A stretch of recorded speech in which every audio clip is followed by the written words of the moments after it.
오늘은 설 명절에 드리는 주일 예배입니다. 더러 이미 고향을 향해 떠나신 분도 있겠고 또 여기에 예배 드리시는 많은 분들도 이 예배가 끝나면 고향으로 또 부모님께로 이동하실 텐데 모두 다 안전 운행하시고 또 복된 연휴 기간 되시기를 다시 한번 축복합니다. 오늘은 명절을 맞아서 하나님께서 우리에게 허락해 주신 가정과 또 교회라는 가정과 교회 이 두 주제를 한번 살펴보려고 합니다. 질문을 한번 드려보겠습니다. 여러분 하루를 마치고 집에 돌아가시면 제일 먼저 무엇을 하시나요? 예. 어떤 분은 그냥 들어가면 냉장고 문부터 여는 분이 있어요. 뭐 먹을 거 없나, 뭐 마실 거 없나. 어떤 분은 그냥 들어가면 소파에 앉아서 TV부터 켜거나 요즘 같으면 그냥 들어가면 소파에 앉아서 스마트폰을 보거나 아니면 이것저것 다 말고 그냥 내 방 들어가서 침대에 그냥 편하게 누워있기를 원하는 분도 있을 수 있습니다. 여러분은 어떠신가요? 우리는 본능적으로 집에 딱 들어가면 긴장을 풉니다. 너무 편안하지요. 편하기 때문에 또 내가 원하는 것을 바로 편하게 할 수 있습니다. 이런 생각을 가끔 해봅니다. 우리는 간혹 국내든 아니면 해외든 큰맘 먹고 큰 돈을 들여서 아주 좋은 곳을 여행을 갔다 오기도 합니다. 뭐 4박 5일, 뭐 6박 7일 또는 그 이상. 그런데 여러분 그 비싼 여행을 다녀와서도 집에 들어오는 순간 하는 말이 뭐예요? 아이고 그래도 내 집만한 곳이 없네. 아이고 내 집이 제일 좋네. 여러분 그렇게 집이 좋으면 그 비싼 여행을 왜 가는 걸까요? 예, 그래서 우스갯소리 이런 말도 있죠. 집 나가면 무슨 고생? 예, 그만큼 집이 편하다는 뜻이겠죠. 그만큼 세상 어디에도 집만큼 편히 쉴 수 있는 곳이 없다. 이런 의미일 겁니다. 여기서 이런 생각도 해봅니다. 여러분 그런데 혹시 집에 있음에도 불구하고 마음은 쉬지 못하고 있는 그런 순간은 없으셨나요? 집에 있어도 뭔가 불편하고 뭔가 쉴 수 없는. 우리는 이렇게 명절을 맞으면 부모님이 계신 고향집에 찾아가고 또 매일 하루 일과를 마치면 가정으로 돌아갑니다. 그러나 우리의 기대와 다르게 가정 안에서 대화가 단절되고 또 관계가 상처나고 어긋나기 시작하면 분명히 집은 편안한 장소이면서도 또 동시에 대단히 불편할 수 있는 장소도 될 수 있습니다. 가정 안에서 가장 가깝고 가장 사랑하는 관계이지만 그렇기 때문에 더욱 상처와 원망을 주고받기도 쉬운 그런 곳이 될 수 있어요.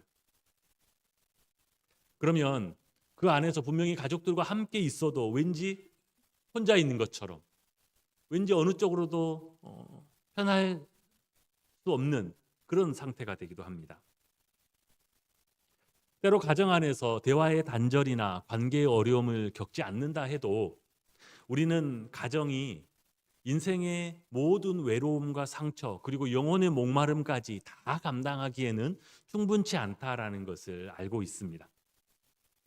성경도 가정이 너무 소중하고 복된 것이지만 그렇다라고 가정이 하나님의 계획, 즉 구원의 모든 계획의 완성이라고는 말하지 않습니다.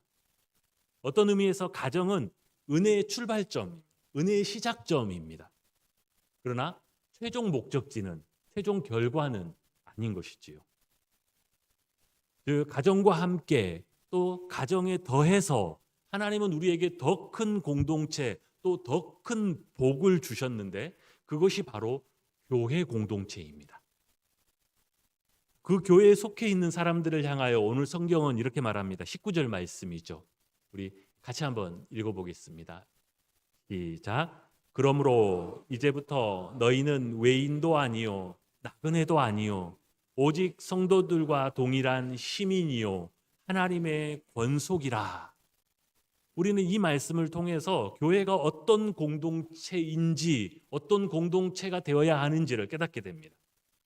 먼저 바울은 우리의 과거를 이야기합니다. 우리의 과거. 우리가 아직 하나님을 알지 못할 때 아직 구원받기 전 이 세상 속에서 살아가고 있었을 때 우리는 하나님의 은혜의 기준으로 보면 외인이었습니다. 아무 상관없는 밖에 있는 사람이었어요. 나그네였습니다. 잠시 머물러 가는 사람, 정착하지 못하는 사람, 같이 있지만 자기 자리를 찾을 수 없는 그런 사람이었습니다. 그러나 이제는 하나님 나라의 시민이요 하나님의 권속이 되었습니다. 이제는 잘 쓰지 않는 표현이죠. 권속. 이 권속이라는 뜻은 한 집에 사는 식구를 이야기합니다. 우리는 하나님의 권속이요. 우리는 하나님의 큰 집에 함께 살아가는 한 식구요. 가족입니다. 패밀리인 것이죠. 그러므로 교회는 단순히 십자가를 달아놓은 건물을 의미하는 것이 아닙니다. 단순히 종교가 같은 사람들끼리 모여있는 모임이 아니에요. 하나님이 나를, 우리 한 사람 한 사람을 하나님의 가족의 일원으로 불러주신 가족 공동체입니다. 가정과 교회를 비교해 보면 어떤 면에서는 닮은 점도 있고 어떤 면에서는 차이점도 있습니다. 가정은 기본적으로 혈연으로 묶인 공동체입니다. 그런데 생각해 보면 가정이 혈연 공동체인데 우리 교회도 혈연 공동체예요. 물론 교회 안에 우리 아버지도 다니고 어머니도 다니고 이런 혈연도 있지만 그것을 넘어서 교회 안에 있는 모든 사람은 예수 그리스도의 피, 예수 그리스도의 그 십자가 보혈에 대한 신앙 고백으로 묶여 있는 공동체라는 뜻입니다. 그런 의미에서 우리도 역시 혈연 공동체입니다. 가정은 태어나자마자 자동으로 소속됩니다. 그 집에 태어나면 그 집 가정 공동체 일원이죠. 그러나 교회는 하나님의 은혜와 예수 믿는 우리의 신앙 고백으로 소속됩니다. 그런 면에서는 약간의 차이점이라고 할 수 있죠. 가정은 또 다른 면은 또 차이를 한번 살펴보자면 가정은 서로 비슷한 사람들끼리 모여 있습니다. 부부도 같이 살면 비슷해진다고 하죠. 닮아간다고 합니다. 자녀들은 말할 것도 없습니다. 아들은 아버지를 닮고 딸은 엄마를 닮습니다. 제가 일부 예배 때도 얘기했지만 우리 임재준 전사님의 나아를 보면 참 얼마나 신기한지 참 신비롭다라는 생각이 듭니다. 어떻게 그렇게 아버지를 닮았는지 그 조그만 것이. 요즘은 여러분 AI에게 사진 한 장을 올리고 시간을 10년 후 또 10년 전 이렇게 바꿀 수 있는 거 아십니까? 지금 내 모습을 놓고 30년 후는 어떤 모습이 될지, 또 30년 전에는 어떤 모습, 이게 가능해요. 만약에 우리 임재준 전사님을 AI로 사진 한 장 놓고 30년 전으로 돌리면 우리 나아가 나올 것 같아요. 아니면 나아를 놓고 30년 후로 돌리면 아버지 얼굴이 나올 것 같은 거예요. 외모뿐만 아니라 가만 보면 성격도 닮습니다. 그렇게 비슷한, 닮은 그런 사람들이 가족 공동체에 모여 있다라면 교회는 서로 다른 사람들이 서로 다른 때에 서로 다른 곳에서 부름을 받아 모인 공동체입니다. 그래서 교회는 그 구성원이 다릅니다. 달라도 너무 다릅니다. 외모도 다르고 성격도 다르고 성장 환경도 다르고 가치관도 다 다릅니다. 그래서 겉으로 드러난 교회의 가장 큰 특징은 다양성입니다. 같지 않다는 거죠. 다 틀리다는 것입니다. 열이면 열, 다. 그러므로 교회에서 같이 신앙생활하는 옆 사람이, 옆 친구가 나와 다르다. 이 다르다는 사실을 불편해하거나 이상하게 여겨서는 안 됩니다. 왜냐하면 그것이 당연하기 때문이에요.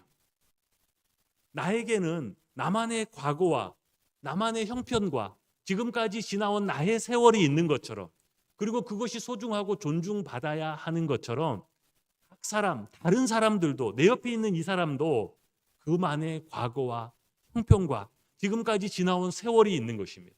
그리고 그것이 용납되고 또 받아들여져야 합니다. 존중되어져야 하는 것이 맞습니다.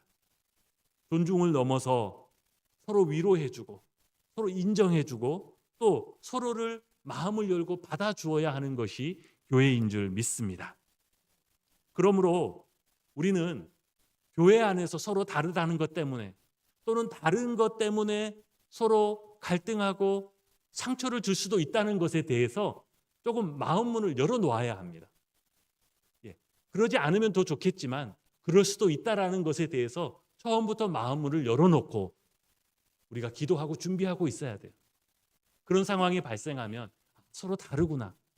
우리가 다른 사람인데 한 은혜를 입고 이곳에 부름을 받았구나. 그러면 훨씬 더 교회 생활하고 공동체를 이루어가는 데 유익이 될 줄 믿습니다. 그러면 그렇게 서로 다르기만 하냐? 아닙니다. 그 다양성 속에서 공통점도 있습니다. 그 다 다른 것들 중에서 서로 일치하는 부분이 있어요. 그 공통점과 일치를 오늘 20절은 이렇게 말합니다. 너희는 사도들과 선지자들의 터 위에 세우심을 입은 자라. 그리스도 예수께서 친히 모퉁이 돌이 되셨느니라. 사도들과 선지자들의 터 위에, 사도들은 예수님께 직접 배우고 그 복음을 우리에게 전해주고 그 복음의 내용을 신약 성경의 기록으로 우리에게 남겨준 사람들입니다. 구약의 선지자들은 하나님의 부르심을 받고 하나님의 말씀을 대언했던 자들이고 오늘날의 우리에게는 구약 성경으로 그 내용을 전해주고 있는 자들이에요. 그러므로 우리가 사도들과 선지자들의 터 위에 세움을 받았다라는 것은 신약과 구약 하나님의 말씀 위에 세워져 있다는 뜻입니다. 그렇죠. 우리는 다 다르지만 하나의 공통점, 신구약 이 성경이 하나님의 말씀이다라는 그 공통된 터 위에 서 있는 사람인 것입니다. 교회 모든 구성원들, 오늘 또 한 가지 덧붙이기로는 예수 그리스도께서 친히 모퉁이 돌이 되셨느니라. 모퉁이 돌은 우리 대부분은 지금은 아파트에 살고 연립주택도 이렇게 막 몇 층이 되는 큰 건물에 살기 때문에 눈에 잘 안 띄지만 예전에 우리 한옥을 생각해 보면 털을 닦고 제일 중요한 부분에 돌을 놓습니다. 그 돌을 이야기해요. 그 돌 위에 기둥이 세워지죠. 그 기둥을 통해서 건물의 모든 하중을 바치게 되고 기둥을 타고 내려온 그 모퉁이 돌들이 결국 그 건물을 바치고 있게 됩니다.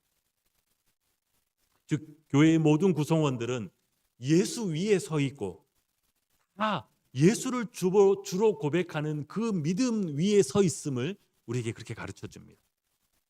모두가 서로 다르지만 그럼에도 공통적으로 우리 모두가 신구약 성경 위에 말씀 위에 서 있고 예수 그리스도를 자신의 삶의 주님으로 고백하고 있다라는 이 공통점, 이 일치 위에 서 있는 것.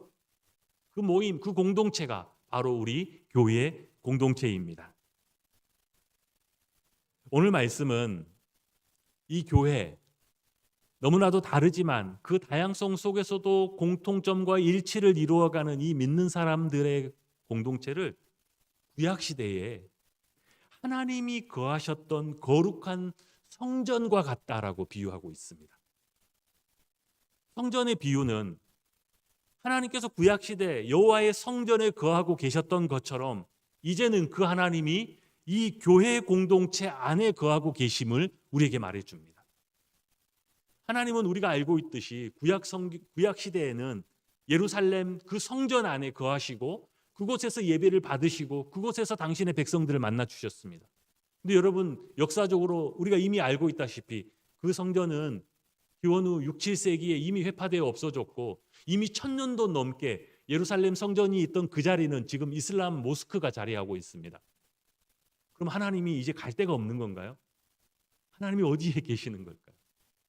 하나님은 이 신약 시대에 이르러서 이 교회 공동체 안에 거하고 계시고 교회 공동체에 거하기를 기뻐하신다라고 오늘 말씀은 이야기하고 있습니다. 구약의 백성들은 항상 이 여호와의 성전을 사모하고 그 성전이 있는 예루살렘에 가고 싶어 했습니다. 그것만 생각하면 마음이 설레고 자기 고향, 자기 처소에 있으면서도 항상 예루살렘 성전을 원했습니다. 그러다가 우리 이때처럼 명절을 맞아서 6월절이나 7.7절 장막절이 되면 성전에 오르면서 그 기쁨과 그 감격을 감추지 못했던 것이 이 이스라엘 사람들이었습니다. 심지어 이스라엘이 멸망하고 바벨론에 끌려가 70년 포로 생활을 하던 중에 그들의 모습을 시편 137편을 어떻게 묘사해 주고 있느냐? 시편 137편 1절에 이렇게 말합니다. 우리가 바벨론의 여러 강변 거기에 앉아서 시온을 기억하며 성전을 기억하며 울었도다. 예, 그들의 그 눈물의 70년이 어떤 것을 생각해? 성전을, 시온을 생각하며 울었던 세월이었습니다. 그렇게 성전에 오르기를 사모했고 하나님은 그곳에서 이스라엘을 만나 주셨고 그들이 하나님의 언약 백성임을 확인해 주셨습니다. 그런데 그 성전의 하나님께서는 이제는 교회 공동체 안에, 우리의 예배하는 이 공동체 안에 거하고 계신 줄 믿습니다. 우리는 이미 우리가 예배하는 이곳에 하나님께서 함께 계심을 체감하고 있습니다. 벌써 모두가 느끼고 있어요. 우리가 이 예배하는 교회 공동체 안으로 들어오는 순간부터 벌써 이곳이 세상의 그 어떤 것과도 다르다는 것을 우리는 느끼게 됩니다. 예, 우리는 이곳에 들어오는 순간부터 나도 모르게 우리의 옷깃을 여미게 되고 우리의 마음을 하나님을 향하여 품게 됩니다. 그리고 그분을 향한 거룩한 경외심이 우리 안에서 일어나는 것을 느끼게 됩니다. 여러분, 세상 어느 곳에서 그런 마음을 느낍니까? 이곳은 세상에 단순히 사람들이 모여있는 학교와는 다릅니다. 단순히 사람들이 모여있는 회사와도 다르고 단순히 세상 사람들이 자기 원하는 것을 위해서 모여있는 세상 그 어떤 모임과도 다릅니다. 왜 그렇겠습니까? 하나님이 이곳에 예배하는 이 공동체 위에 함께 머물고 계시기 때문입니다. 그러므로 이 믿음으로 하나님의 이름을 부르고 누구든지 그 하나님을 찬양하고 그분의 음성에 귀 기울이는 자들마다 이 예배하는 이곳에서 함께 계신 하나님을 경험하게 되고 나에게 은혜 주시고 나를 이끌고 계시는 그 하나님을 경험하게 될 줄 믿습니다. 그런데 한 가지를 덧붙여서 오늘 우리가 이렇게 모여있는 이 예배하는 교회 공동체를 성전에 비유하는 오늘 본문의 말씀은 우리가 주 안에서 성전이 되어가고 또한 그리스도 안에서 함께 지어져 가느니라 이렇게 표현합니다. 즉 그냥 너희가 성전이다라고 완성형으로 말하지 않고 진행형으로 우리가 성전으로 지어져 가고 있다라고 과정 중에 있음을 이야기합니다. 그것은 우리 개선문 교회라는 전체 이 예배하는 공동체에도 적용되는 말씀이고 이 안에 있는 우리 각 사람에게도 적용되는 말씀입니다. 우리는 아직 완성되지 않았습니다.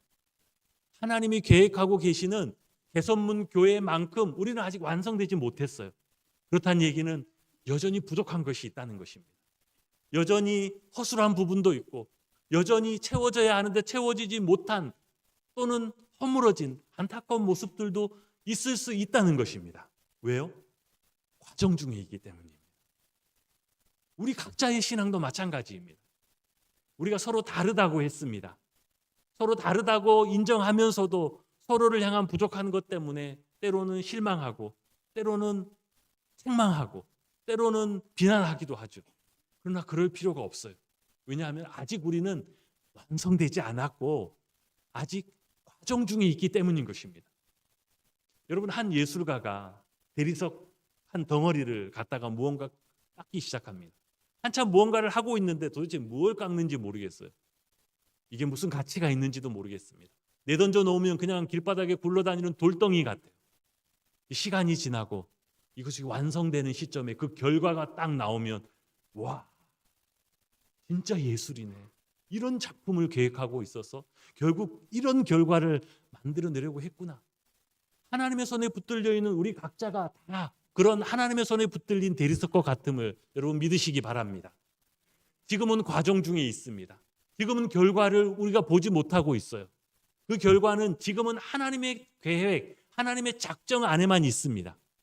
그러나 시간이 지나고 하나님께서 작정하신 결과가 완성되면 우리는 지금은 부족하다고 느끼고 새로 실망도 하지만 그때 완성된 그 결과를 보면서 감탄하고 또 기뻐하고 또 하나님을 찬양하게 될 줄 믿습니다.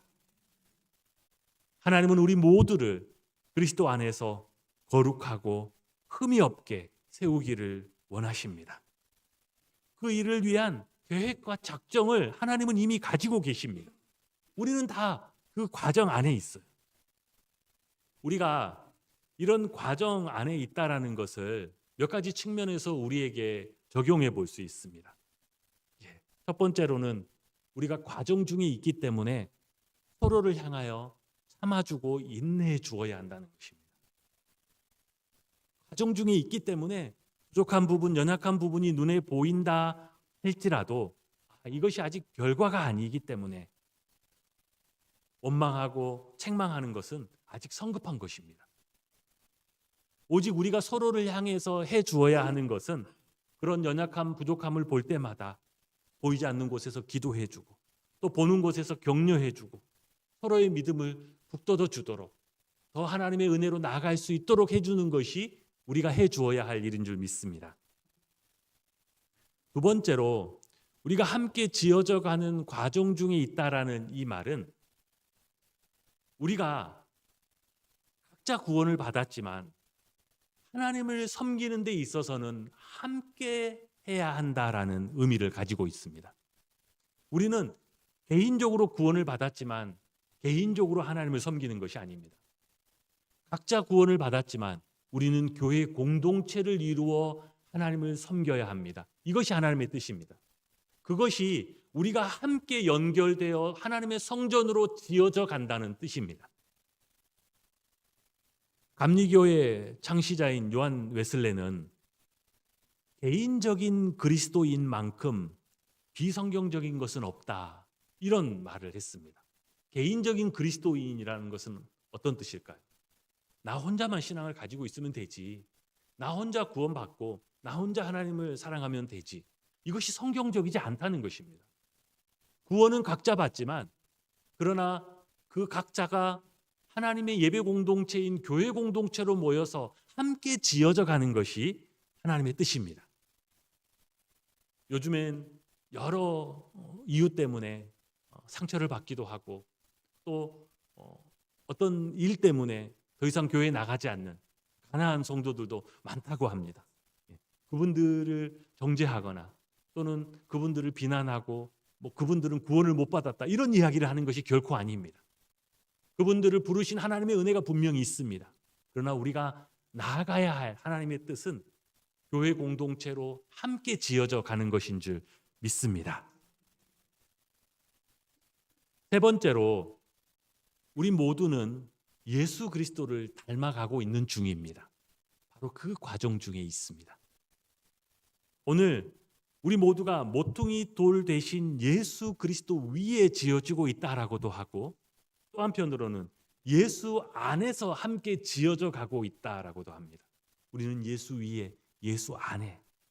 에베소서 4장 13절은 우리가 다 하나님의 아들을 믿는 것과 아는 일에 하나가 되어 온전한 사람을 이루어 그리스도의 장성한 분량이 충만한 데까지 이르리니, 그리스도의 장성한 분량에 이르도록, 이 뜻은 예수 그리스도의 온전하심과 같은, 즉 예수님의 수준에 이르도록 예수님과 꼭 닮은 비슷한 수준에까지 우리가 살아가야 함을 뜻합니다. 그리고 지금 우리는 모두가 이 과정 중에 있습니다. 조금 앞서거니 조금 뒤서거니 할 수는 있습니다. 그러나 우리 모두 이 과정에 있지 않은 사람은 없습니다. 우리는 사람을 닮아가려고 애쓰는 사람이 아닙니다. 사람을 닮아가고 사람에게 기대를 하는 것은 옳지 않아요. 물론 우리가 사람을 품어주고 그들을 용납해주고 또 그들을 사랑하고 섬기는 것, 그들이 우리와 함께 있음을 감사하는 것은 맞지만 우리가 닮아가야 하는 모델은 오직 예수 그리스도 그분인 줄 믿습니다. 중세나 아니면 미국의 서부 개척 시대에 말을 사용하던 시대에 어떤 사람이 자기 목장에서 쓰려고 이 말 발굽, 쇠로 된 말 발굽을 하나 들고 대장간에 찾아가서 이 모양으로 똑같이 20개를 만들어 주십시오. 내가 일주일 후에 찾으러 오겠습니다. 일주일 후에 그 주인이 대장간에 찾으러 갔더니 20개를 만들어놨는데 세상에 20개가 다 달라요. 아니 내가 분명히 똑같이 만들어 달라고 샘플을 주지 않았느냐? 그랬더니 대장장이가 하는 말이 당신이 준 그 샘플 그대로 만들었다는 것입니다. 그런데 어떻게 이렇게 다를 수 있느냐? 좀 세부적으로 물어봤더니 당신이 준 그 샘플을 가지고 대놓고 그대로 그림을 그려서 첫 번째 것을 만들고 그 첫 번째 것을 가지고 두 번째 것을 만들고 두 번째 것을 가지고 세 번째 것을 만들고 세 번째 것을 가지고 네 번째를 만들고 그러니 20개가 다 조금씩 다른 거예요. 첫 번째 20번째를 비교하면 이건 완전히 다른 것입니다. 여러분 우리가 사람을 닮아가면 그럴 수 있어요. 아무리 존경스럽고 은혜스러운 사람도 우리가 배울 것이 있는 사람도 우리가 그 사람을 닮는 것이 아니라 우리의 주인 대신 예수 그리스도를 닮아가는 사람들인 줄 믿습니다. 그래야 우리 모두가 사람은 누구나 연약함이나 부족함이 있을 수 있지만 온전하신 우리 주 예수 그리스도 그분의 분량을 우리가 따라가야 하는 줄 믿습니다.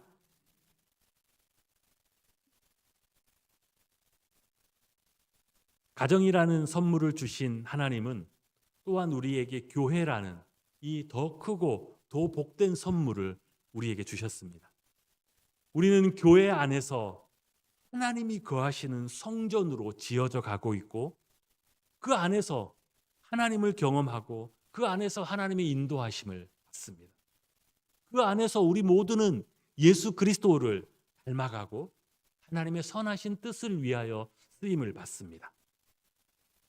가정을 귀히 여기는 것처럼 하나님이 우리에게 주신 이 거룩한 교회 공동체를 귀히 여기시는 우리 모든 성도님들 되시길 바랍니다. 하나님이 주신 가정의 복을 모두가 다 풍성히 누리기를 원합니다. 그리고 또한 교회를 통하여 주신 영원한 복과 이 구원의 은혜를 더더욱 풍성히 누리시는 우리 모든 개선문교회 성도님 되시기를 주님의 이름으로 축복합니다. 이 시간 우리 함께 찬양하고 같이 기도합니다.